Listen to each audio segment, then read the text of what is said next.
मी स्वतः विचारलो या बोर मारताना म्हणले ग्रामपंचायतची बोर नाही म्हणले, आता ग्रामपंचायतची बोर आहे म्हणते बाबुराव नकाते, बाबुराव रामलिंग नकाते. काय आरोप आहे तुमचा? मी बोर मारताना विचारलो ग्रामपंचायत शिपाईची बोर आहे, आता का म्हणते ते ग्रामपंचायतची बोर आहे. त्याच्या घरामोर का मारली? वर आमची वस्तीला पाणी वर नाही आणि पाण्याच्या जागेत बोर मारते ते. हा पहिली बोर मारली तिथेच मारली आणि पुन्हा आम्ही पाणी द्या म्हणल्यावर 18,000 रुपये दिले, पाईपलाईन स्वतः केली तरी बी पाणी दिले नाही. ती पैप कुठे गेली विचारून तुम्हाला बघा.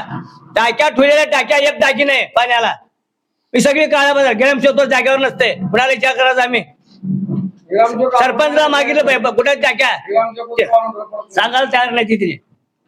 शिपाईला विचारा किती बार त्या ग्रामसेवकला टाक्या दे म्हणलं, गेला का? मी तसे लेखी अर्ज इथे दिलेला. 100 बार घेऊन सांगितलं कुणाला लिखायची जागेवर, कोणा ग्रामसेवक कुणाला लिखायची कुणाजवळ द्यायची लिखाय. ग्रामसेवक जरी तुळजापूरला असतील तरी तुमच्या गावचा सरपंच आहे, सरपंचाला सांगितली कोणी मग त्याला काम ते शिपायला द्यायला सांगता की समजून काढले ते देत नाही ते नेले. आम्ही पाणी कशात प्यायचं? लोकांच्या हिरीचं पाणी भरून प्या, आम्हाला द्यायला बी नाही. सध्या पाण्याची समस्या खूप आहे तुमच्या गावाला.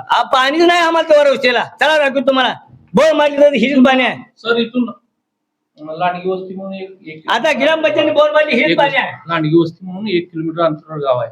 ही वस्तीवर राहणारे ग्रामस्थ आहेत, त्यांनी म्हणतात की ग्रामपंचायतचं कर्मचारी जे आहे वर्षांमुळे त्यांच्याच घराजवळ का बोर मारली, त्यांची समस्या. एक मारली आता तरी तिथल्या लोकांना पाणी पुरवठा होत बी नाही. आणि त्यांनी यांचं म्हणणं आहे काय की त्यांनी वैयक्तिक मारलं असं म्हणणं आहे. त्याने म्हणतात सार्वजनिक बोर आहे ग्रामपंचायतीचा, तो वैयक्तिक मालकीसाठी वापरतायत का ते? स्वतः शेताला लागतो हिरीच पाणी आहे सध्या. ही समस्या. सरपंचाला फोन लावलो मी, मारुती बलवीन बेटकर सरपंचाने मला मी स्वतः मारून द्यायला त्याला बोर म्हणला. ग्रामपंचायतचे नाही, ग्रामसेवक साहेबाला फोन लावलो, तुम्हाला माहिती देतो तुळजापूरला मी 2 दिवसांनी तुम्ही सांगितलं नाही विचारा समोर घ्या समोर. ज्या दिवशी पहिला 18,000 रुपये घेतली ती झोपडपट्टीवरली पैप आणली, ती पैप कुठायची विचारा शेताने वापर आहे यांच्या. आता आणि त्या जागेत बोर एक वावर बोर म्हणजे कुठं दुसरीकडे जागा आहे का नाही? वर मारा मारतो वर मारा आरोप करतायत त्याच्यामध्ये किती तथ्य आहे सर? सरपंच थोडं या की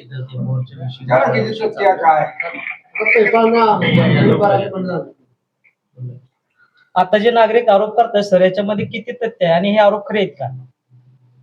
आता यांनी जे सांगितले बोर वैयक्तिक ठिकाणी मारलेली, तर त्या बाबतीत जे आहे ते सरपंचांनी तिथं बोर मारलेली आहे, परंतु ती जी बोर आहे वैयक्तिक मालकीची वगैरे कुणाची नाही आहे आणि त्या वस्तीची पाण्याची मागणी होती म्हणून त्या ठिकाणी बोर मारलेला आहे तिथे. आणि आज रोजी त्या बोरचं पाणी आपण सर्वांसाठीच वापरतो, असं तो खासगी बोर वगैरे काही नाही आहे. आणि दुसरा आरोप त्यांनी असा पण केलेला की तुम्ही नियमितप्रमाणे ग्रामपंचायत मध्ये येत नाहीये. नाही, मला जे ठरलेले वार आहेत, आता मी स्पष्ट सांगायला लागलो, मारुती पाहिजे तर ह्यांनी म्हणतात वार नाही, मागच्या साईडला जावा, माझं लेबल लावलेलं आहे, तुम्हाला दिसेल भेटीची वारी काय आहेत ते. आणि ह्याच्या व्यतिरिक्त मारुती बेटकर यांना मी जेव्हा जेव्हा इथं मी ग्रामपंचायतला आलोय तेव्हा प्रत्येक वेळेस मारुती बेटकर मला भेटलेले आहेत, त्यांचे माझ्याजवळ अर्ज आहेत, मी मला दिलेले स्वतः की आमच्या ह्या अडचणी आहेत म्हणलेले. हे स्पष्ट खोटं बोलतात मारुती बेटकर. आणि त्यांचा जो जावई आहे सूर्यकांत जोकार, ते ग्रामपंचायतचे सदस्य आहेत आणि ते जेव्हा जेव्हा मी येईल तेव्हा तेव्हा प्रत्येक वेळेस इथं हजर राहतात ते. तर हा बिनबुडाचा आरोप हे लोक करतात. ग्रामपंचायतीवरती ग्रामस्थांकडून जे आरोप होत आहेत त्याच्या पारदर्शक चौकशीसाठी तुम्ही तयार आहात का? होय, कधी पण तयार आहे. मी जेव्हापासून इथला पदभार घेतलाय तेव्हापासून आतापर्यंत पारदर्शकतेनंच मी इथलं कामकाज केलेलं आहे आणि त्या पद्धतीनेच मी कामकाज करतोय अजून. असं कुठल्याही प्रकारचं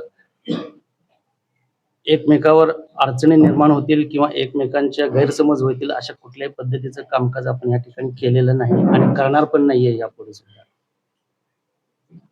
ते आता लोकांना मिळत नाही, त्याच्यासाठी काय उपाययोजना राबवला तुम्ही? पाण्याचा प्रश्न आहे, स्वच्छता नाही, रस्ते नाही, यासाठी काय तुम्ही नाही, आता पाण्याच्या ज्या बाबी आहेत पूर्वी गावामध्ये ज्या आता सद्यस्थितीला 3 बोर, 2 विहिरी आणि 4 हातपंप आहेत गावामध्ये.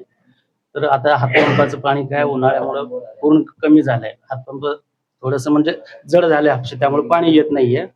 आणि ते जे 3 बोर आहेत ग्रामपंचायतच्या, त्या 3 बोर जे आहेत तर त्याचं सुद्धा पाणी कमी झालं. पूर्वी चांगलं 3-3, 4-4 तास पाणी गावाला मिळत होतं, पण आता पाणी कमी झाल्यामुळं त्याला तास 1.5 तास इतकाच पाणी येतोय. तर त्या अनुषंगानं आपण गावामध्ये पाण्याची व्यवस्था व्हावी, टंचाई भासू नये म्हणून आपण 4 जणांचे अधिग्रहण केलंय. 4 जणांचे बोर अधिग्रहण केलंय, जेणेकरून की लोकांना पाणी पुरवठ्याची व्यवस्था व्हावी म्हणून. आता काही ठिकाणी आरो प्लांट आहेत पण पाणीच नाही, हा मोठा प्रश्न आहे. हा, मग तो विषय नाही, तो विषय परवा मान्य गट विकास अधिकारी साहेबांनी की नाही सर्व ग्रामपंचायत सदस्य, सरपंच, ग्रामपंचायत अधिकारी यांची समन्वय बैठक ठेवली होती की आता जे उपोषणकर्ते आहेत सूर्यकांत कांबळे त्यांनी BDO साहेबांच्याकडं काही लेखी निवेदन दिले की आमच्या ह्या समस्या आहेत. त्या समस्याच्या अनुषंगाने त्यांनी समन्वय बैठक ठेवली आणि त्यामध्ये त्यांच्या ज्या समस्या होत्या त्या अनुषंगाने त्यांनी माहिती सांगितली.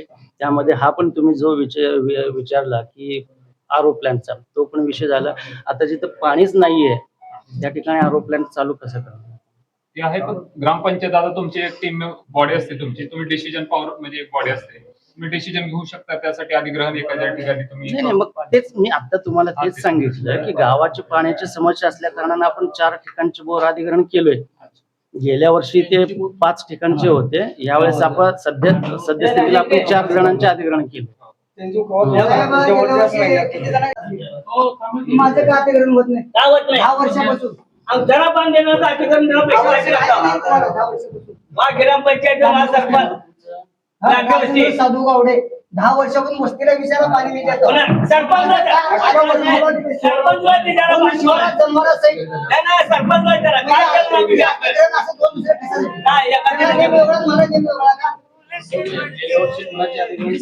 केलं नाही सांगून काय सरपंच